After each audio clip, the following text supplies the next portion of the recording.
Hello everyone, welcome to What's Happening in Brazil. Let's start by taking a look in the news on Brazil's elections. In Brazil, the race for the general elections is moving forward.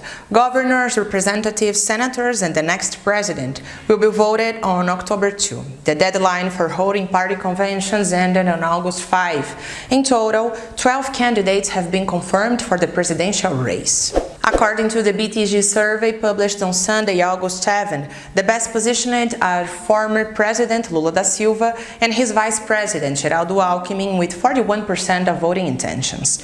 Next is the current President Jair Bolsonaro running with General Walter Braga Netto with 31% of the preference. In third place is the former governor of Ceará, Ciro Gomes, who announced Ana Paula Matos, deputy mayor of Salvador of Bahia, as his vice president in the race. Both have 7% of voting intentions. The BTG Pactual pollster interviews 2,000 people between August 5 and 7 and indicates a 3-point decrease in the gap between Lula and Bolsonaro. As Lula's advantage is confirmed, some sectors of the national business class have expressed their public support for an alternative to the current government. The Law School of the University of São Paulo published a letter in defense of democracy, signed by 760,000 people, among them representatives of agribusiness and press conglomerates. The São Paulo Federations of Industry, Banks and Commerce also published their own missive in defense of Brazilian democracy. According to analysis by political scientists, the relationship between Bolsonaro and the major representatives of capital is weakened because businessmen know that a possible coup would only worsen the current economic situation. They suggest that businessmen would have no interest in a rupture of the constitutional order, which is constantly suggested by Bolsonaro in case he loses. While in 2018, Bolsonaro received the support of the media, banks, and agribusinessmen with a discourse of fighting corruption, now the president associates himself with the most technocratic parties to ensure a majority in the National Congress. Without the broad support of the business community, Bolsonaro seeks to narrow the gap with Lula by facilitating access to weapons for his more radical base and promoting a discourse aimed at women and the population of northeastern Brazil, who historically vote for the Workers' Party. The electoral scenario is in turmoil with less than 2 months to go before the decision is taken. In the last week of July, President Jair Bolsonaro chose General Walter Braga Netto as a candidate for the vice presidency on his ticket, seeking for re-election. Lula, by its turn, bets in conciliation by choosing a conservative vice to be part of his ticket. After all, what are the role and symbolic relevance of vice presidents? No more in the story of the week. From heading the federal intervention in the state of Rio de Janeiro in 2018 to Jair Bolsonaro's vice candidate in the 2022 elections, the political ascension of General Braga Netto coincides with military personnel's aspiration for higher posts in the federal government. But what are the goals of this decision? Tem muito esse recado. That is the message. If we mess with Bolsonaro, we will be messing with the armed forces. It is another of those signs of this ongoing coup we have been living through. Sometimes we say, is it going to have a coup or not?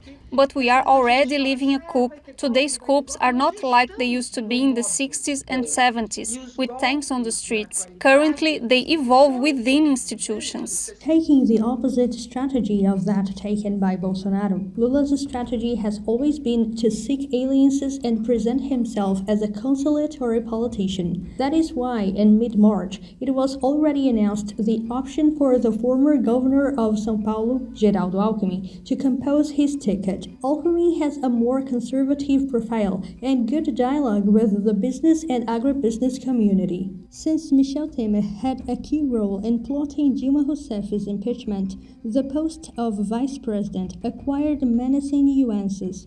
Before Dilma was stripped of her office, vice presidents were usually associated with advisors or interlocutors in strategic sectors.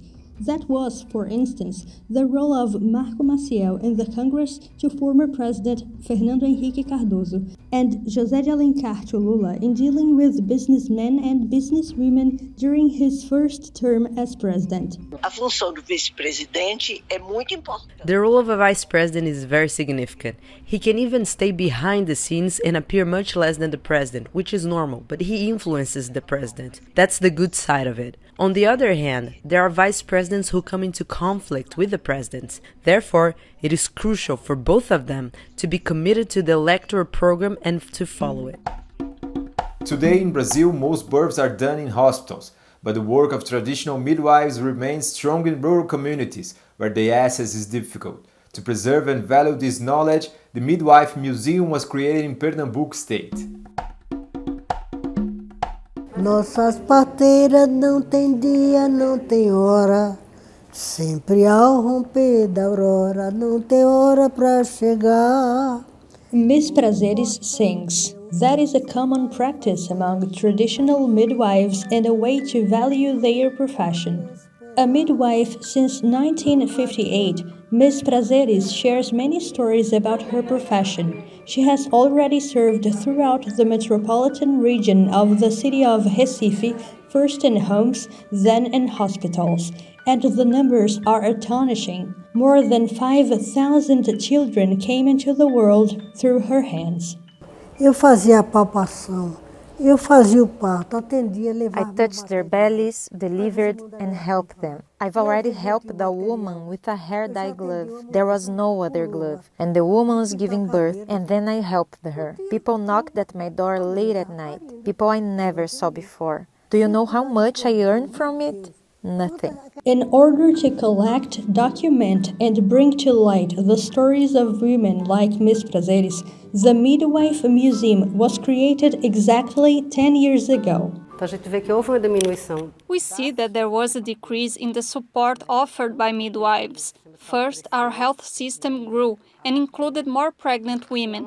So, if there is a decrease in practicing this activity, there is also a decrease in the way people learn.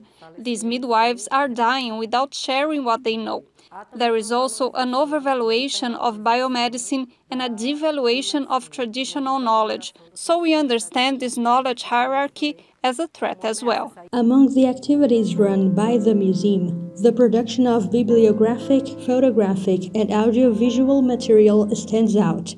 There are about 60,000 traditional midwives in Brazil, and 45,000 are in the north and northeast regions alone.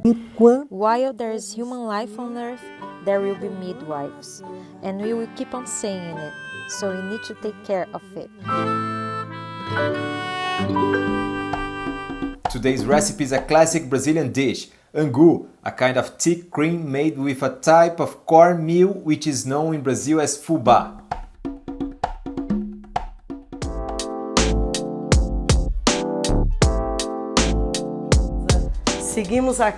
We continue to present you with recipes that make a lot with very little.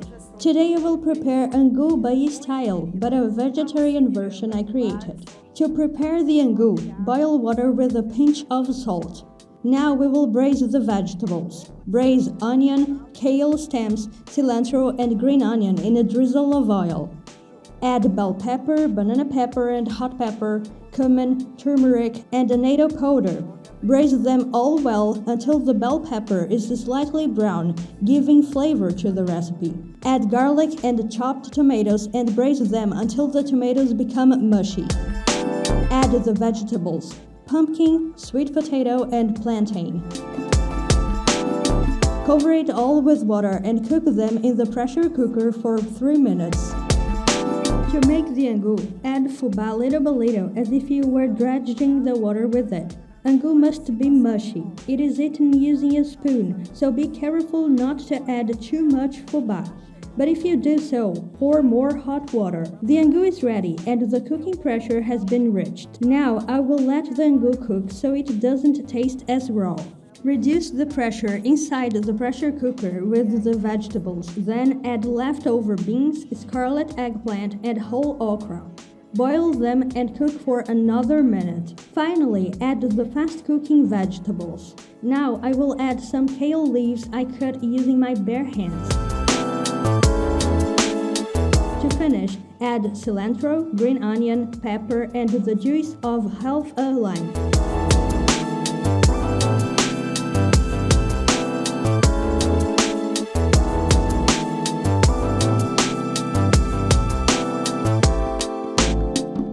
Did you like the show? So hit the like button and share with your friends. Don't forget to subscribe to our channel to receive notifications. We'll see you next week.